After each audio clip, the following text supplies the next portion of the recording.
दाढ़ी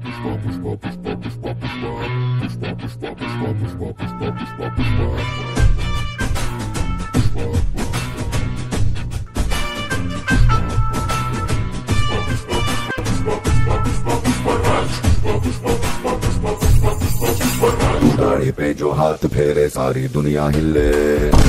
এই বেড়া এই তোর মুহে দাড়ি নাই তাহলে তুই মুহের মধ্যে হুদাই কষ্টাস কে?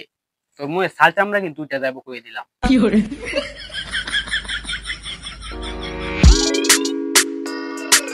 প্রভাও পুষ্পাবাবু একটা কথা কই, আপনার একটা হাত সবসময় এমনি উঁচা করে রাখেন কি? আপনি কি প্রতিবন্ধী নাকি? আমারে দেখে কি তোর প্রতিবন্ধী মনে হয়? হ দূর বেড়া, তোরা এসব বুঝবি না, এটা একটা স্টাইল। সরেনতে যা।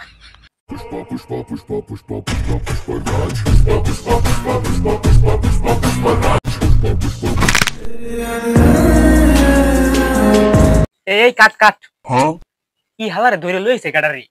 একটা একটিং ঠিক মতো কথা আছে না, হাত দিয়ে উল্টা ভাই চাপা দিত গিয়া তো নিজে উল্টা যেতেছে গা।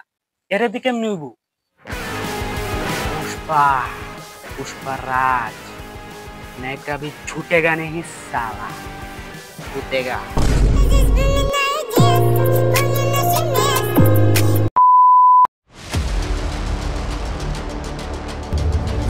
पुष्पा नाम सुन के फ्लावर समझे क्या? फ्लावर नहीं, फायर है। এই কিরে, এত দেখতেছি মারাত্মক একটর, আঙ্গুল দিয়ে টিকটকারদের মতো দেখা গুলি মারে। এই তোরা কই রে? এরা তাড়াতাড়ি একটা বন্দুক দে, তোরা লই বুঝছি মুভি বানানি আর হতো না।